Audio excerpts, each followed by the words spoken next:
ধন্যবাদ সবাইকে।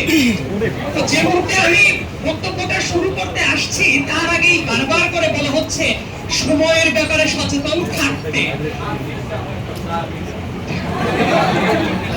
তো আমি আসলে এই জায়গায় দাঁড়িয়ে ডিবেটিং সোসাইটির কোন প্রোগ্রামে সাইদাতুল্লাহ দাওয়াত পাবে এবং কথা বলবে, এই ব্যাপারটাই ছিল অবিশ্বাস্য একটা ঘটনা। কারণ ক্যাম্পাসে যতদিন দাওয়াত হবে এই জায়গায় তো আপনাদের দৃষ্টিতে কেউ না কেউ অনলবর্ষী বক্তা এসে কথা বলবে, আমাদের ক্যাম্পাসে গান হব, ফুল হব, কৃষ্ণচূড়া ফোটাতে চেয়েছে, কিন্তু বাস্তবতাটা ছিল তাদের কণ্ঠ দিয়ে কখনো কৃষ্ণচূড়া ফোটেনি, বরং তাদের হাত দিয়ে এই ক্যাম্পাস ভক্তের রঞ্জিত। সেই দাবি নিয়ে যখন এই যে ছাত্ররা তারা যখন ভিসির বাসার সামনে দাঁড়িয়ে বলেছে আমরা এই রক্তের প্রতিবাদ করতে চাই, তারা যখন বিচার চেয়েছে, তখন আমাদের শিক্ষক মন্ডলীদের ভেতরে অনেকেই দেখেও না দেখার ভান করে বলেছে ওই ছাত্রলীগকে আদৌ আক্রমণ করেছে। ছাত্র রাজনীতি নিয়ে আজকে যে মুহূর্তে কথা হচ্ছে, ছাত্র রাজনীতির চেয়েও গুরুত্বপূর্ণ একটা জায়গা আছে যেটা সবাই ইগনোর করে যায়।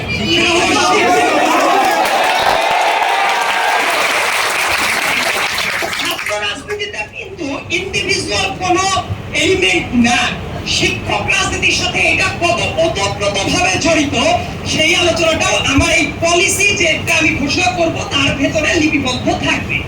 সবার আগে আমি একটু আসতে চাই যে ছাত্র রাজনীতির যে সংজ্ঞায়ন, অনেক চমৎকার কথা বলে মিরাজ দিদি, অনেক চমৎকার কথা বলেছে, তাদের তুলনায় আমার দুর্ভাগ্য হলো আমার কণ্ঠ সুন্দর না, আমি সুন্দর কাব্যিক ভাষায় কথাও বলতে পারি না। সবার সুন্দর দৃষ্টি কামনা করছি। প্রথমে ছাত্র রাজনীতির সবচেয়ে বড় সমস্যাটা হইল গণপ্রতিনিধিত্ব আদেশ যেটা আছে সেইটা অনুযায়ী কোন রাজনৈতিক দলের ছাত্র কোন সংগঠনই থাকতেই পারে না। তাহলে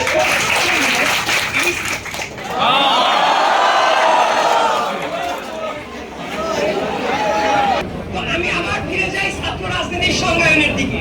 তো আমাদের গণপ্রতিনিধিত্ব আদেশ যেটা আছে সেটার দিকে যদি তাকান, খুবই স্পেসিফিক্যালি বলা আছে ছাত্রদের কোন সংগঠন কোন রাজনৈতিক দলে থাকলে তারা নির্বাচন কমিশন কর্তৃক তাদের যে স্বীকৃতি সেটা বাতিল হয়ে যায়।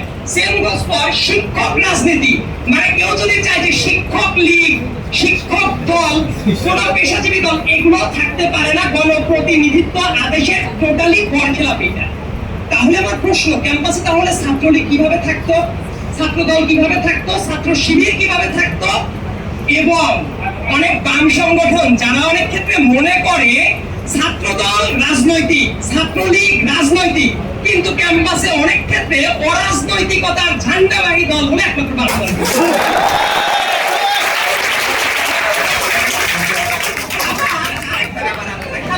কিনা হঠাৎ করেই কেন যেন মনে হচ্ছে এই ক্যাম্পাসে ছাত্রলীগকে রিপ্লেস করার জন্য আবার সমন্বয়ক লীগের কোনো জরুরি।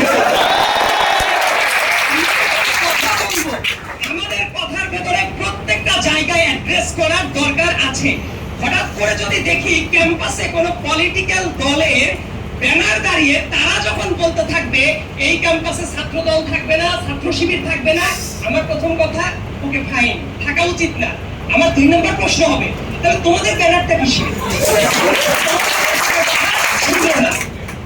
তো আমার ছাত্র রাজনীতির স্ট্যাটাসটা রাজনৈতিক দলের এই জায়গাতেই সূক্ষ্ম একটা মাইনাস আছে। তারা ছাত্রদেরকে ইউজ করে মাসল পাওয়ার হিসেবে, কিন্তু এই ছাত্রদের দ্বারা যখন কোনো অপকর্ম হয়, যখন আপনার বেডে যখন নিহত হয়ে যাবে, যখন আমাদের এই ক্যাম্পাসে 2 কৃতি মানবিক নেতা ছিল যারা, তারা যখন জাহাঙ্গীরনগর বিশ্ববিদ্যালয়ে গিয়ে বিল্ডিং ওঠার টেন্ডারের টাকা দাবি করে পথ হারাবে, তখন ওবায়দুল কাদের সাহেব এসে আস্তে করে বলবে তারা তো আমাদের অঙ্গ সংগঠন না। আপনারা বিশ্ববিদ্যালয়ের ছাত্ররা যারা আছেন, সবার আগে পলিটিক্যাল দলদের উপরে এই কোর্সটা করা উচিত যে এই যে ছাত্র দল বা ছাত্র শিবির বা ছাত্র লীগ অর XYZ এদের স্ট্যাটাসটা কি। যদি স্ট্যাটাসটা অঙ্গ সংগঠন না হয় তাহলে কেন আপনারা তাদেরকে প্যাট্রোনাইজ করছেন? এবং এইটা তাদের যে দায় মুক্তি পাওয়ার একটা লুফল আছে এই লিগ্যাল ব্যাপারটা নিয়ে আমি খুব একটা কাউকে কথা বলতে দেখি না। এই জায়গার পরে আমি আরেকটা জায়গায় চলে যাই যে আমাদের ক্যাম্পাসে কি ছাত্র রাজনীতি থাকা উচিত নাকি উচিত না। আমি কনক্লুসিভ কোনো রিমার্কের আগে উভয় সিস্টেম কিভাবে চলতে পারে সেই ব্যাপারগুলো নিয়ে একটু কথা বলবো। তবে ছাত্র রাজনীতি থাক অথবা না থাক, সবার আগে যেটা জরুরি ডাকসু ইলেকশন এবং হল সংসদ কথা বলছি। এই ক্যাম্পাসে 2018 সালের কোটা সংস্কার আন্দোলনও করেছি, নিরাপদ সড়ক আন্দোলন করেছি, যত এক্সট্রা জুডিশিয়াল কিলিং, তারপরে এনফোর্স ডিসঅ্যাপিয়ারেন্স থেকে শুরু করে যত ধরনের অনাচার করে গেছে স্বৈরাচার, তার প্রত্যেকটাতেই খুবই অ্যাক্টিভ ভূমিকা পালন করতে হয়েছে। এই জন্য 2019 সালে যখন ডাকসু ইলেকশন হয় অনেকগুলো বছর পরে, খুবই আশা নিয়ে আমি ভোট দিতে এসেছিলাম সলিমুল্লাহ মুসলিম বলে, এবং আমাকে ভোট দিতে বাধা দেওয়া হয়। সেই ইলেকশনও আমি ভোট দিতে পারি নাই। যে শিক্ষকেরা ওই জায়গাতে দায়িত্বে ছিলেন, সেই শিক্ষকেরাও সেই ভোট চুরিতে প্রত্যক্ষভাবে সহায়তা করেছে। একজন শিক্ষক আমার মনে হয় ততক্ষণ পর্যন্তই শিক্ষক যতক্ষণ পর্যন্ত তার ডিগনিটি আছে। এবং ভোট চোরের ইন্ধনদাতা যখন ক্লাসে গিয়ে ছাত্রদেরকে বলবে ছাত্ররা ভদ্র না, ছাত্ররা রেসপেক্ট করতে পারে না, আমার তখন মনে হয় এই বিশ্ববিদ্যালয়ের শিক্ষক আছে কতজন। যদি একটু চলে যাই, আমাদের এই ক্যাম্পাসে ছাত্র রাজনীতি থাকার যে সবচেয়ে বড় উপযোগিতাটা কোথায় জানেন? ছাত্র রাজনীতি লেজুর ভিত্তিক কথা অনেকে বলে, আমি আসলে এই ঠাট্টা পূর্ণ কথায় বিশ্বাস করি না। একটা সময় যারা বলতো ছাত্র রাজনীতি চাই না, দরকার নাই, হঠাৎ করে নিজেদের হাতে সুবিধাজনক অবস্থা আসার পরে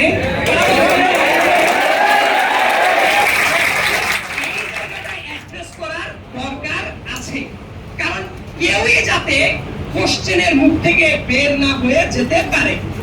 ফার্স্ট ইয়ারের দিকে যদি আমি চলে যাই, আমার দৃঢ় বিশ্বাস সেই জায়গায় অনেকে ফার্স্ট ইয়ারের ছেলে মেয়ে যারা আছে, আজকেও যখন আমি বাইরে দিয়ে আসছিলাম, অনেক ফার্স্ট ইয়ারের ছেলেরা তারা একেবারে নতজানু হয়ে হাত পেছনে নিয়ে সালাম দিচ্ছে, তাদের মনে ভয় কি যেন হয়ে যায়। এবং মানুষের ওই যে বলছিল সেলফ সেন্সরশিপের যে ব্যাপারটা, আমরা যে নিজেরা স্বাধীন এবং আমাদের যে স্বাধীন হইতে হবে, সেই সেন্সটা কিন্তু দীর্ঘদিন স্বৈরাচারী রেজিমে থাকলে আমাদের সাইকোলজিক্যাল ইনফরমেশন হয়ে যায়। আমরা নিজেরাও জানি না কিভাবে আমাদের স্বাধীনতার দাবিটা তুলতে হয়। এবং হলে যদি সিট পাওয়ার জন্য কারো লেজুর ভিত্তিক কাজ না করতে হয়, সিকিউরিটির জন্য বা অন্য কোনো কারণে যদি কারো দাবিদার না হতে হয়, তাহলে ছাত্র রাজনীতি করার জন্য মানুষের যে টর্চার অটোমেটিক তো থেমে যায়। কারণ ছাত্র রাজনীতি মানুষ কেন করে? ফার্স্ট ইয়ারে যদি আসে, আমার এই কমেন্টটা আমি জানি খুবই অন্যরকম শোনাতে পারে, কিন্তু ঢাকা বিশ্ববিদ্যালয়ের হলগুলোতে যারা থাকে তারা খুবই প্রান্তিক জনগোষ্ঠীর মানুষ। তা না হলে আমাদের এই হল, প্রত্যেকটা হলে আমাদের যে গণরুম যেটা আছে, এইগুলো কোনো গণরুম না। আমি রিফিউজি ক্যাম্প যখন ভিজিট করেছি, রিফিউজি ক্যাম্পের চেয়েও জঘন্যতম পরিবেশ থাকে ঢাকা। খুবই চমৎকার যে গেস্ট রুম, এই গেস্ট রুমকে আমি তুলনা করতে চাই একটা কনসেন্ট্রেশন ক্যাম্পের সাথে। ঢাকা বিশ্ববিদ্যালয়ের সিনেটে যে মুহূর্তে আলোচনা হচ্ছিল গত বছর, দুইজন শিক্ষক যখন এই আলোচনাটা করে, আমার মনে আছে কোন এক ভাইস চ্যান্সেলর উনি দাঁড়িয়ে থেকে ওই যে গেস্ট রুমের টর্চার যে শব্দটা উচ্চারণ করেছে, সেই জায়গাটায় এক্সপান্স করতে হয়েছিল ঢাকা বিশ্ববিদ্যালয়ের সিনেটে।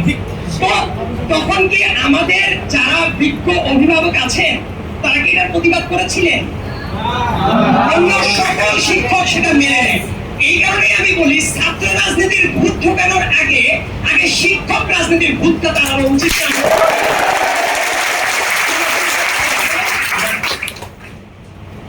এইবার যদি আসি যে ছাত্র রাজনীতি, প্রথমে আমার কথা শুনে মনে হইতে পারে তাহলে এই রাজনীতির তো কোনো দরকার নাই। আসলে যে ক্যাম্পাসের ছাত্র রাজনীতিটা পুরোপুরি হয়ে গেছে নিপীড়নের হাতিয়ার, যেটাতে কোনো নিপীড়নের শিকার হইলে কারো কাছে কোনো অভিযোগ দিলেও বিচার পাওয়া যায় না, কেউ স্বীকার করে না।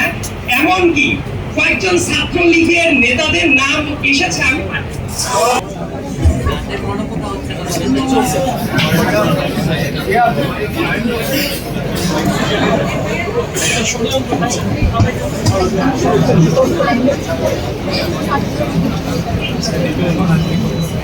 তো আমি যে জায়গাটা ছিলাম ওই জায়গাটা যদি আবার ব্যাক করি, ছাত্র রাজনীতি যদি মনে হয় যে এই ছাত্র রাজনীতির কোনো না কোনো উপযোগিতা আছে, তাহলে প্রশ্ন হলো সেটা কিভাবে। প্রথম কথাটা হলো ছাত্র রাজনীতি চলতে পারে দেন এন্ড অনলি দেন যদি আমাদের ফিক্সড পলিসিটা থাকে এবং ওই আইনের বাইরে যাওয়া যাবে একটা দিনের জন্য তাদের আর ছাত্রত্ব থাকা উচিত না।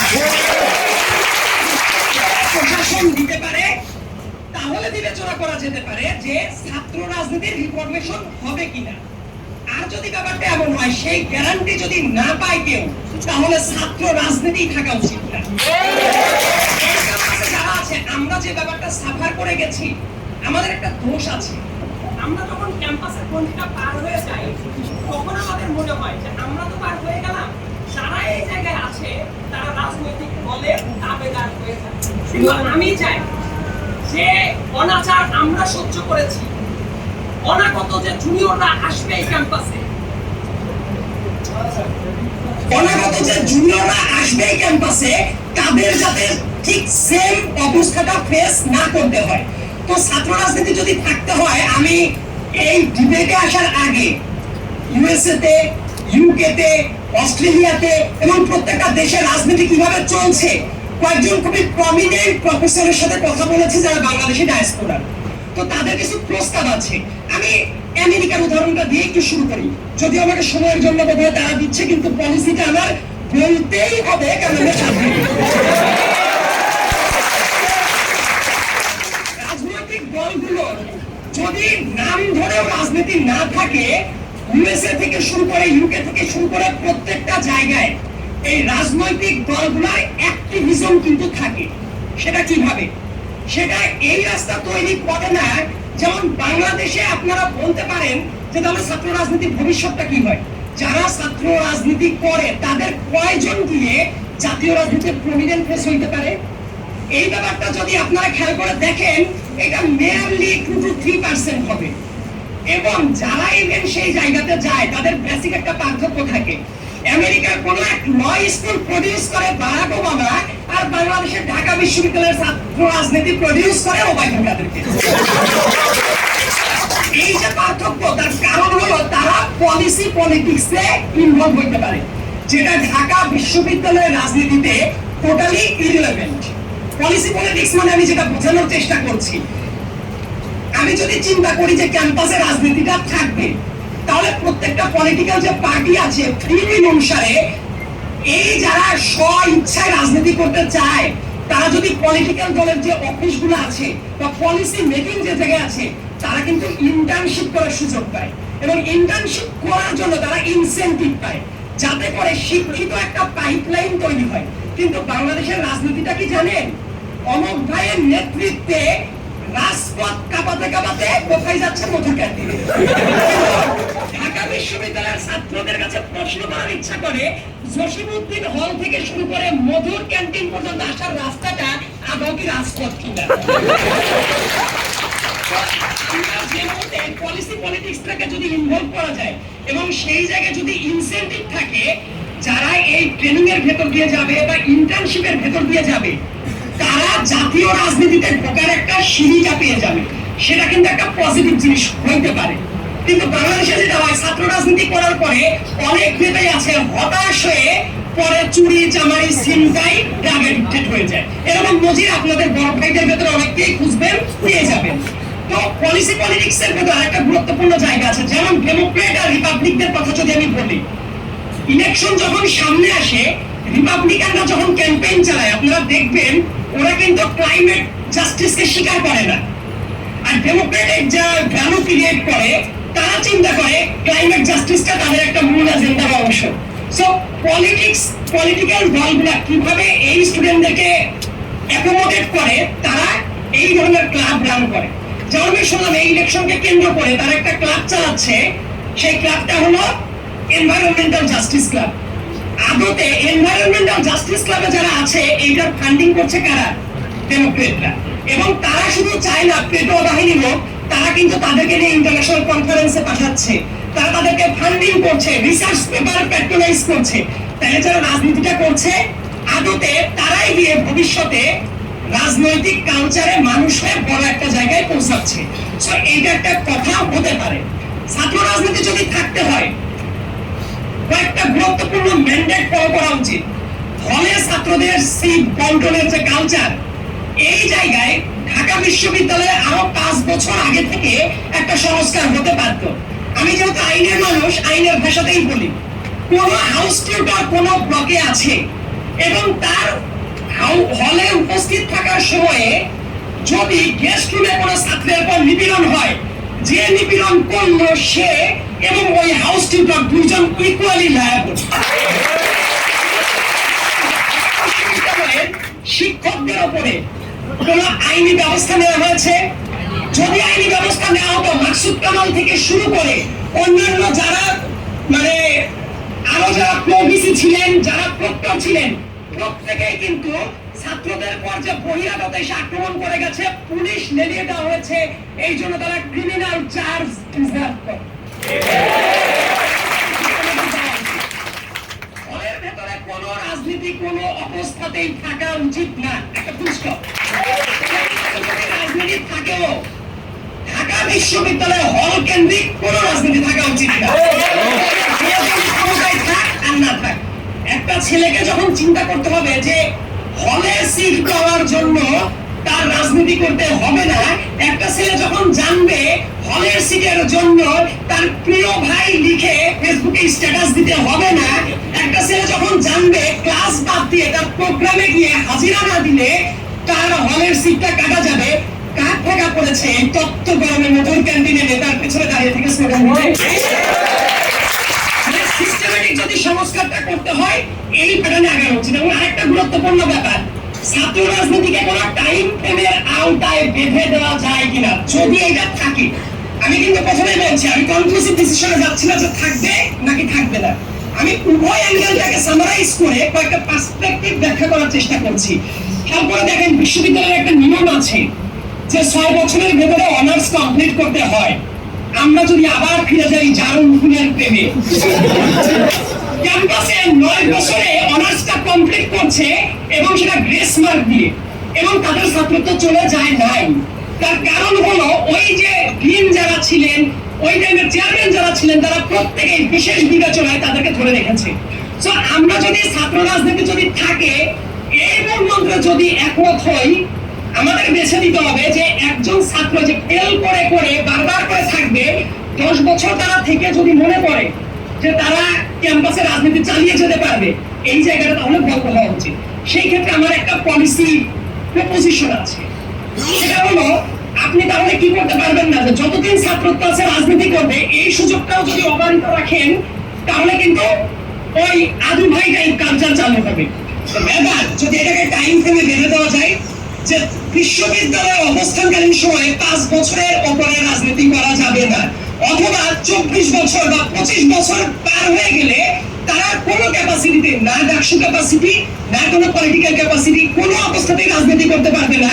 তাহলে কি হবে? পাইপলাইনে এক নেতা যাবে আর এক নেতা আসতে থাকবে, মানে জগদ্দল পাথরের মতো বসে থাকবে। মনে রাখবেন, যখনই কেউ এই নিশ্চয়তাটা পেয়ে যায় জগদ্দল পাথরের মতো বসে থাকার, তখন তারা আরেকটা নিজে নিজে শেখ হাসিনা হওয়ার রাস্তা তৈরি করে ফেলবে। সমালোচনার ভেতরে আসি, ছাত্র রাজনীতিকে নিষিদ্ধ যদি মনে করেন যে করাটাই হবে আমাদের কাজ, নিষিদ্ধ করলেও কি নিষিদ্ধ হয়? আমাদের সকালবেলা ঘুম থেকে ওঠার পরে রাতে ঘুমাতে যাওয়ার সময় পর্যন্ত যত কাজ হয়, প্রত্যেকটা জিনিসই রাজনীতিকে কেন্দ্র করে ঘোরে। এমনকি ওই যে কেউ যদি বলে যে আমি ক্যাম্পাসে রাজনীতি চাই না, এটাও একটা রাজনীতিরই ক্ষেত্রে। যখন ওরা দাঁড়িয়ে গেল যে আমরা ছাত্র রাজনীতি চাই না, এই যে স্টুডেন্টরা কালেক্টিভলি প্রোটেস্ট করলো, এটা কি রাজনীতি না? এটাও তাহলে কিন্তু রাজনীতি। সো রাজনীতিকে যদি আপনারা বেঁধে দিতে চান, এই জায়গায় আরেকটা গুরুত্বপূর্ণ ব্যাপার হলো, আমি উদাহরণটা দিই তাহলে বুঝতে পারবেন। অলরেডি আমার বন্ধু মেরাজ দুই একটা রাজনৈতিক দলের নাম বলেছে যে তাদের তো আন্ডারগ্রাউন্ড অ্যাক্টিভিটিস ঠিকই চলছে। সো এইটাকে যদি দূর করা যায়, শিক্ষকদেরও তো অফিসিয়ালি দল দিক কিছুই নাই, কিন্তু শিক্ষকদের কি আছে? এবং কনফিউজ দল। আবার এই কালচারটা তাহলে শিক্ষকদের ভেতরে যদি এই রাজনৈতিক কালচারটা বন্ধ থাকে তাইলে দুইটা সুবিধা হবে, নিয়োগ বাণিজ্য চলবে না। অনেক ছাত্র এই কারণে রাজনীতি করে, শিক্ষকের মন পাওয়া যায়। এই রাস্তাটা যদি বন্ধ হয়, শিক্ষকদের রাজনীতি যদি বন্ধ হয়, তারপরে কথা প্রত্যেকটা অকারেন্সের জন্য টিচাররাও ইকুয়ালি লায়াবল হয় লিগ্যালি, এমনি এমনি না।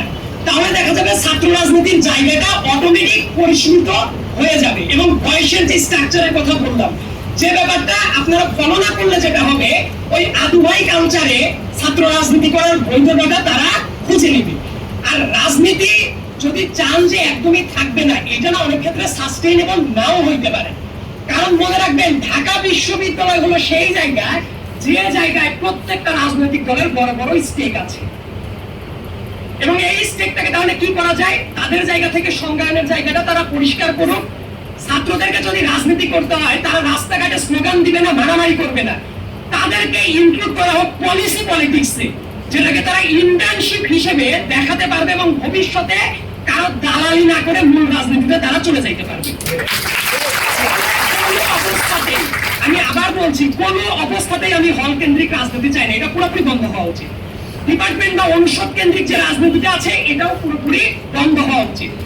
এবং শিক্ষক রাজনীতির যে লেজুর ভিত্তিক কালচার আছে, এটা যখন বন্ধ হবে, আই গেস অটোমেটিক অনেক প্রবলেমের সলভ হয়ে যাবে। এবং সবচেয়ে যেটা বড় কথা, এই যে বিপ্লব নিয়ে এত কথা হয় না, এই বিপ্লবের সবচেয়ে বড় যদি আউটকাম আসে, সেটা হলো আপনারা প্রত্যেকে স্বাধীন কিনা। আপনারা যদি নিজের থেকেই মনে করেন যে অমুক ভাইয়ের কাছে যেতে হবে, তমুক ভাইয়ের কাছে যেতে হবে সিটের জন্য, তাইলে আপনারা কখনোই স্বাধীন হতে পারবেন না। প্রতিবাদটা করতে শেখেন। আর স্ট্রাকচারাল কিছু পরিবর্তনের দরকার আছে, আমি এটা বলে শেষ করব। স্ট্রাকচারাল পরিবর্তন না করে আপনারা যদি শুধু মুখে মুখে ঘোষণা দেন ছাত্র রাজনীতি চাই না, এটা আসলে থাকবে। যেমন হলে কি প্রত্যেকজন স্টুডেন্ট যারা আছে তাদের এগেইনস্টে যদি সিটের বন্টন করা হয়, হলে কি সবাই সিট পাবে? আদৌ পাবে না। এই বিশ্ববিদ্যালয়ে ইচ্ছাকৃত ভাবে অনেক ভবন করা হয় নাই। বিশ্ববিদ্যালয়ে যখন 2017 সালে আসি, আমার চোখের সামনে দুইটা 20 তলা টাওয়ার এই ক্যাম্পাসে দাঁড়িয়ে গেছে কর্মচারীদের পরিবারের জন্য। আমি তাদেরকে ছোট করছি না, কিন্তু আমার চোখের সামনে দুইটা 20 তলা বিল্ডিং দাঁড়িয়ে গেল কর্মচারীদের পরিবারের জন্য ক্যাম্পাসের ভেতরে। এবং সেই ক্যাম্পাসের ভেতরে মেয়েদের দুইটা হল কিভাবে টোটালি ভিন্ন জায়গায় হইতে পারে।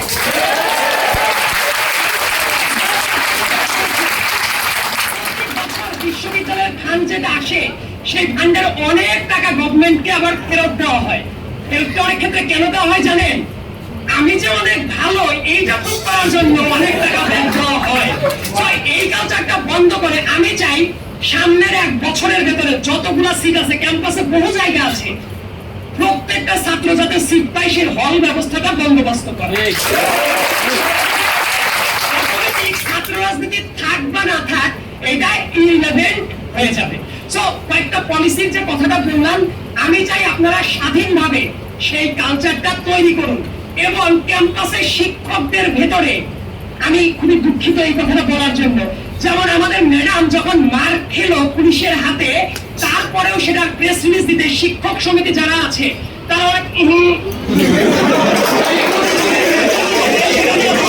অনেক বিষয় ছিল।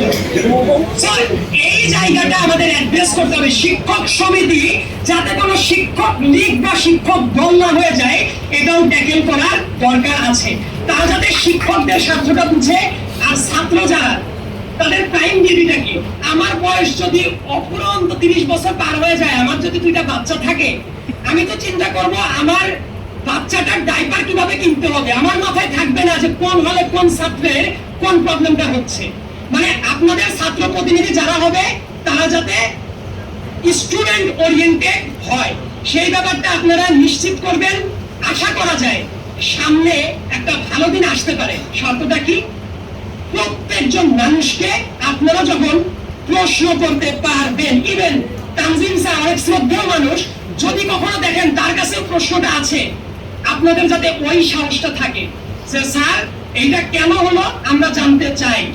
আবার ক্যাম্পাসে আরেকটা নবাবজাদাগিরি চলে, খুবই শুনতে খারাপ লাগতে পারে। প্রবলেমটা কোথায় জানেন? এই ক্যাম্পাসটা কেউ চায় দাড়ি টুপি কেউ দেখলে জঙ্গি প্রপোজটা থানায় দিয়ে দিবে। যারা আবার ওইটার বিচার চায়, কেউ যদি একটু প্রগ্রেসিভ ফেসে থাকে, সে তাকে যদি কোনো শিক্ষক ডাক দিয়ে বলে আমি তোমার সাথে জিরো ডিস্টেন্সে যাইতে চাই, তখন সেটার বিচার আবার কারা চায় না? যারা ওই জায়গায় প্রতিবাদ করেছিল তারা আবার এই জায়গায় প্রতিবাদটা করতে চায় না। আমি চাই এই ক্যাম্পাসটা সবার হোক, দায়িত্বওয়ালা মানুষ কোনো নিপীড়ন সহ্য না করুক, কোনো প্রগ্রেসিভ মাইন্ডেড লোকেরা যাতে কোনো নিপীড়ন সহ্য না করুক। আমি পাই নাই, আমি চাই আপনারা সেই ক্যাম্পাস পান। সেই আশাবাদ ব্যক্ত করে আমার বক্তব্য শেষ করছি।